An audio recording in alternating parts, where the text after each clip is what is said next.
Dan untuk mendiskusikannya lebih dalam bagaimana kita memaknai lempar isu maupun clue yang ditunjukkan oleh Presiden Joko Widodo soal reshuffle kabinet ini, sudah bergabung bersama kami yang pertama tenaga ahli utama KSP Ali Mokhtar Ngabalin, serta peneliti politik Universitas Al-Azhar Indonesia Ujang Komarudin. Assalamualaikum, selamat malam Bapak-Bapak, apa kabar? Selamat malam. Waalaikumsalam warahmatullahi wabarakatuh. Baik, Bang Bram. Bang Ngabalin juga sehat. Baik, alhamdulillah dalam kondisi baik, Pak Ngabalin maupun Pak Ujang. Saya akan ke Pak Ujang terlebih dahulu. Pak, kalau kemudian kita lihat rasanya momentum dikatakannya, walaupun Presiden mengatakan mungkin dan waktunya nanti begitu, apakah ini rasanya cukup berdekatan dengan bagaimana Nasdem mengumumkan capresnya, maupun juga bagaimana peta konstelasi jelang 2024 ini sudah mulai sedikit terbangun begitu? Bagaimana Anda melihatnya, Pak Ujang? Ya, Bang Bram, saya tuh dapat info reshuffle A1 ya, dipertanggungjawabkan itu 1,5 bulan yang lalu, belum pagelaran G20. Jadi saya langsung dapat info satu bahwa nanti pasca G20 kemungkinan bahwa Pak Jokowi akan melakukan reshuffle. Nah, oleh karena itu info saat ini, isu saat ini ketika merebak akan ada terjadi reshuffle, jadi saya tidak kaget, tidak aneh.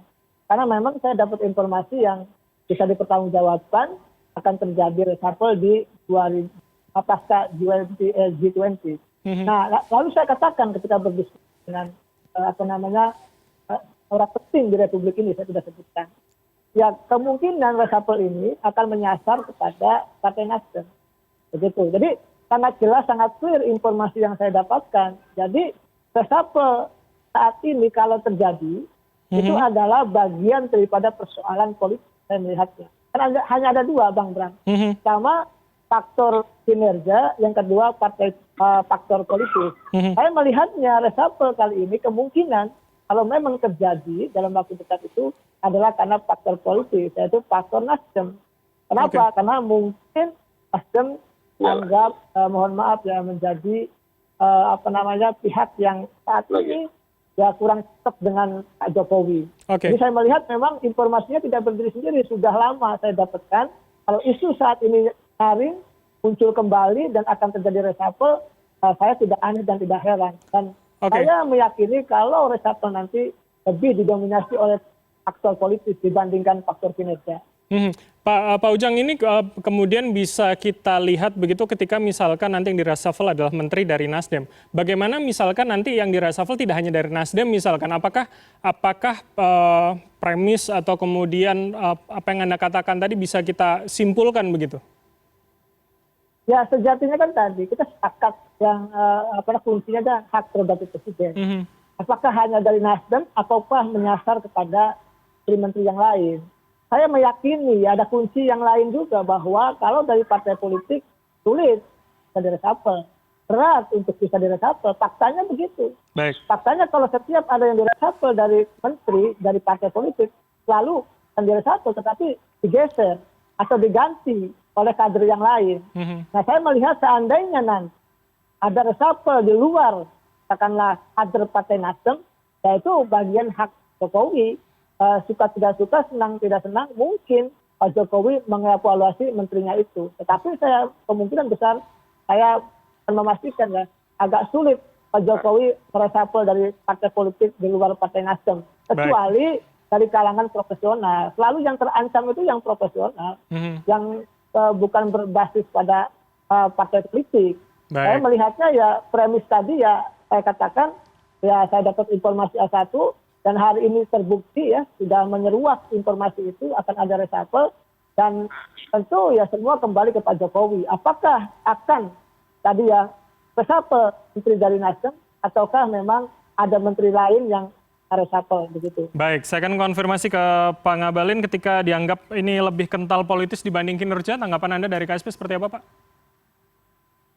Ya, menteri itu kan jabatan politik kan. Siapa yang bilang bukan? Menteri, orang menduduki jabatan sebagai menteri itu jabatan politik. Kenapa jabatan politik? Karena menurut regulasi, Presiden ketika diberikan kewenangan untuk mengangkat dan memberhentikan para menteri dalam regulasi dalam Undang-Undang Dasar 1945, yaitu jabatan politik orang bernegara. Makanya kita harus tahu bahwa yang memiliki kewenangan untuk bisa melakukan reward and punishment itu adalah presiden.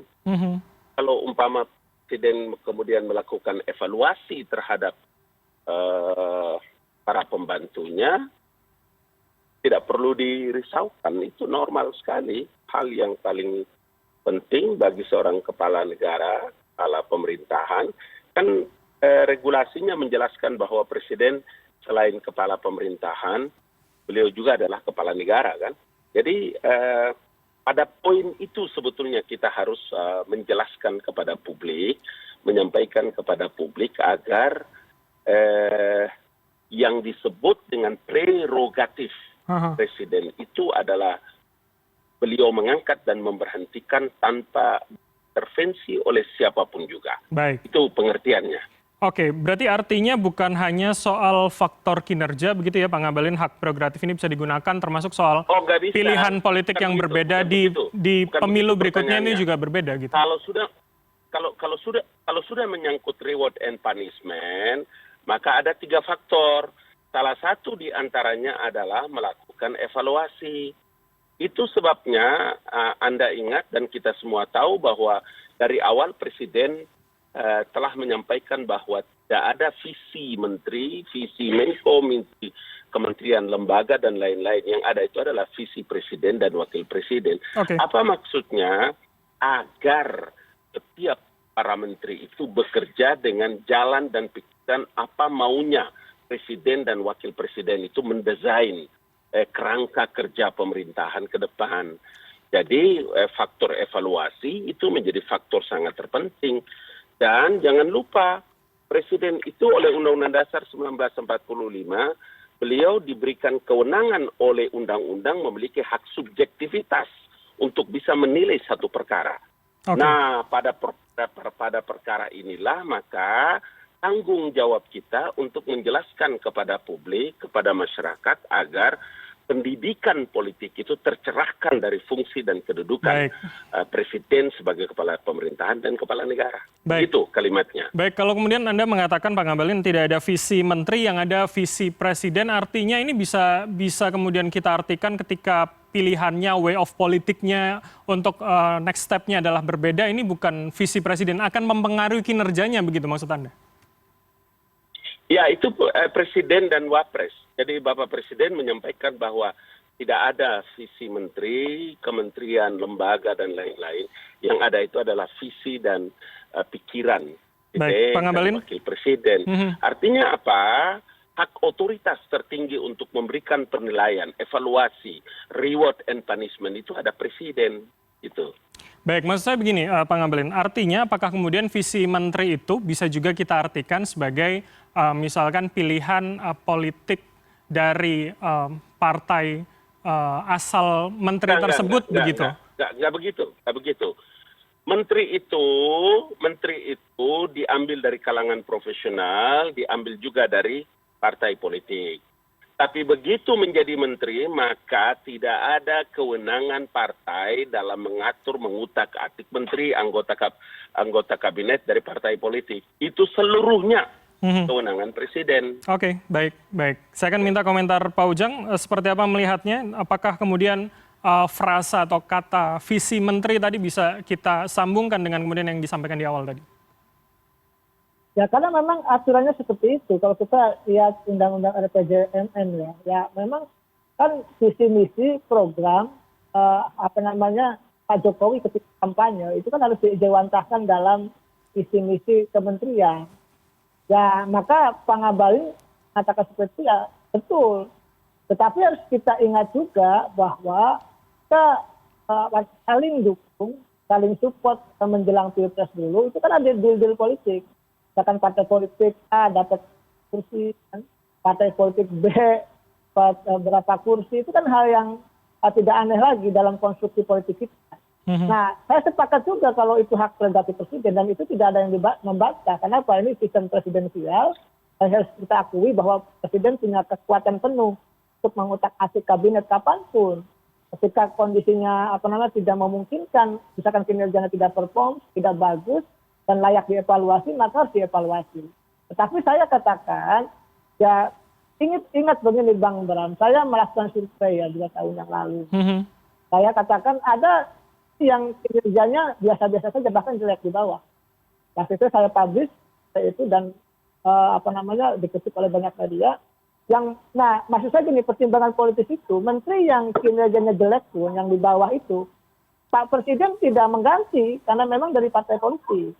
Maksud saya, tapi tidak sepenuhnya benar maksud saya dalam konteks bahwa Pak Presiden itu semua keputusannya keputusan politik, ya tidak. Tapi pasti akan melihat sisi-sisi baik dan buruk dari kinerja menteri itu. Yang saya katakan banyak kok menteri-menteri itu dari hasil survei kita yang kita tanyakan ke publik, ini kurang layak, ini kurang bagus, tidak bagus, bahkan jelek gitu. Tapi tidak diresapel. Dan saya masih ingat ketika itu saya evaluasi kinerja menteri dan saya mengusulkan 5 menteri untuk resapel oleh Pak Jokowi. Dan Pak Jokowi mungkin mengevaluasi secara objektif, secara benar gitu, berdasarkan pada masukan-masukan tim yang ada di KSP, lalu juga mungkin masukan-masukan lembaga survei. Maka ketika itu saya masih ingat ada 4 menteri yang kita usulkan yang diresapel oleh Pak Jokowi. Saya masih ingat itu. Oleh karena itu saya melihat kalau kali ini yang terjadi, saya melihat gitu ya, evaluasi menteri memang iya. Tetapi saya melihat basisnya lebih banyak kepada basis kepentingan politik, karena persoalan pilpres, saya melihat begitu. Tetapi tadi PDI dorong-dorong tarot gitu ya, bahwa ini Menteri Nasdem harus dievaluasi 2 gitu, yaitu jalan masuknya, pintu masuknya.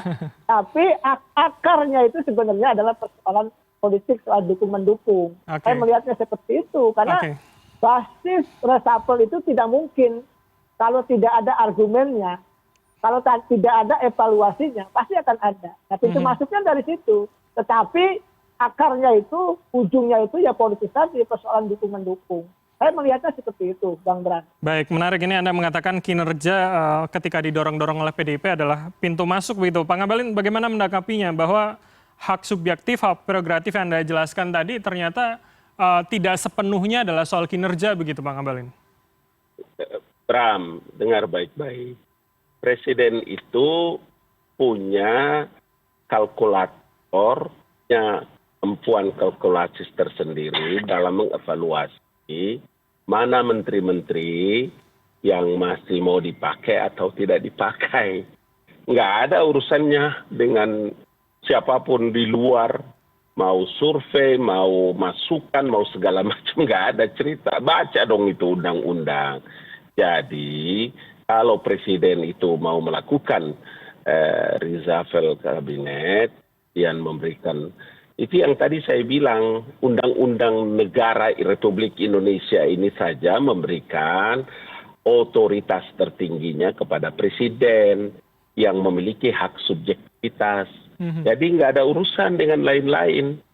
Nah, itu satu. Yang kedua, ingat baik-baik bahwa presiden tidak mau urusan dengan internal orang berpartai maupun bersikap menjelang 2024. Kalau Partai Nasdem kemudian mencalonkan calon presidennya untuk 2024, apa urusannya dengan presiden? Uang partai itu kan punya kewenangan. Bahwa memang ada koalisi, iya, tapi itu koalisi antara 2019 ke 2024. Ya, udah, itu aja kalimatnya. Jadi kalau orang seret-seret presiden kemudian umpama ada orang lain juga mengusulkan, membicarakan tentang siapa-siapa orang, mau diganti, mau dimasukin, mau di apa segala macam, ya namanya juga orang boleh berpendapat. Masa nggak boleh sih berpendapat di alam demokrasi seperti hari ini? Atau umpama seperti tadi disebutkan ada partai A, partai B, kemudian mendorong-dorong menyebutkan ini orang-orang yang layak diganti atau tidak diganti. Ya namanya juga orang berpendapat. Kalau tidak boleh orang berpendapat seperti itu. Tapi apakah mereka punya kewenangan? Enggak, yang punya kewenangan itu presiden. Apa kita ambil pusing? Baik. Pak Ngabalin, kalau begitu saya minta pendapat sekali lagi ke Pak Ujang begitu. Dikatakan tidak ada urusannya, tidak ada campurnya dengan koalisi dukung-mendukung 2024, Pak Ujang. Kalau saya tetap ya, saya menganalisa secara rasional, itu saja. Bang Abalin tidak salah sebagai orang dalam. Tapi saya sebagai pihak luar gitu, yang melihat sisi lain dalam konteks politik kita, ya ada hal yang mengarah ke sana. Dan ini terkonfirmasi. Ya saya bukan berarti saya sok tahu, lalu saya mengilik-ngilik informasi A1 lain sebagainya. Karena saya juga dekat dengan orang-orang lingkaran presiden. Dan yang saya dapatkan juga analisa-analisa saya kan dari dulu juga selalu ada agak presisi lah.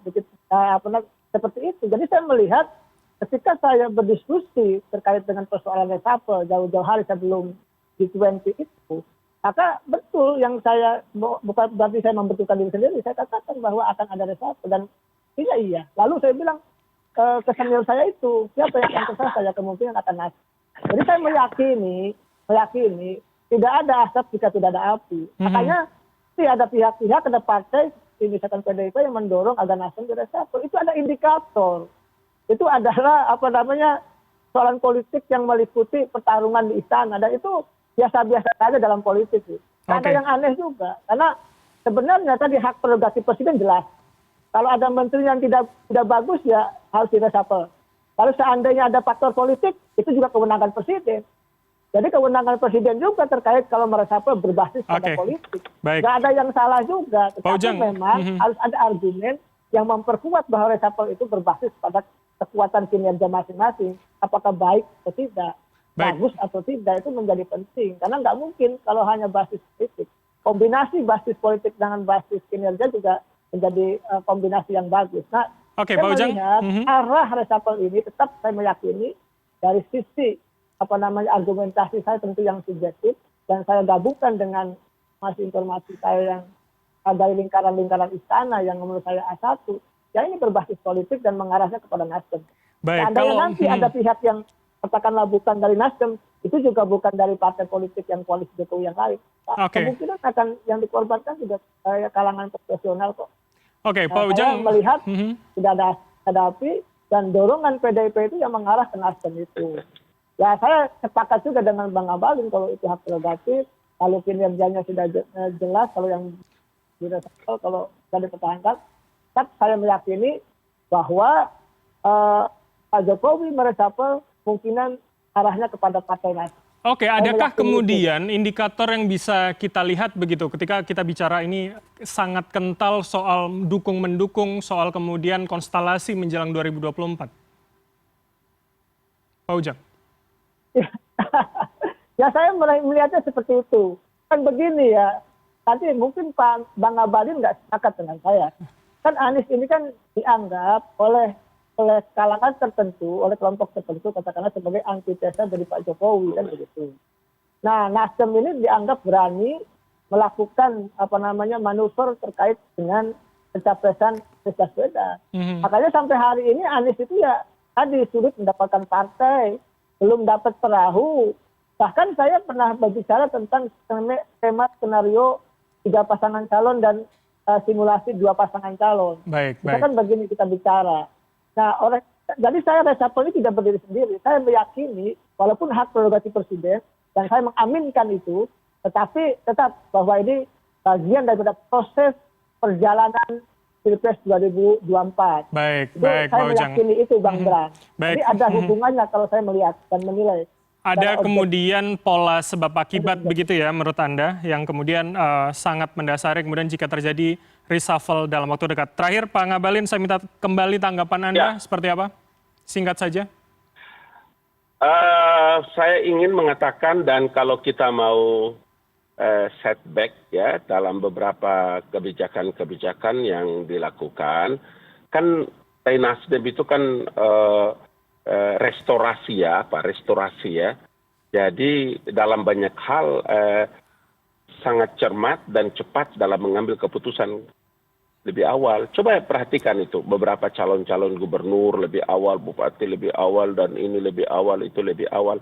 Dan itulah partai politik yang begitu cepat merespon tentang situasi dan keamanan, keadaan. Kalau hari ini kemudian Partai Nasdem melihat bahwa penting untuk harus secepatnya menonjolkan, mendeklarasikan, mempublikasikan kalau istilah teman-teman di Nasdem itu sambil menguji pasar calon presidennya, ya itu partai politik. Setiap partai politik itu kan sangat independen dalam mengambil keputusan dalam bagaimana mencermati masa depan partainya. Umpama Partai Golkar dalam musyawarah nasional itu menetapkan Airlangga Hartarto menjadi ketua umum. Adakah masalah? Tidak ada masalah.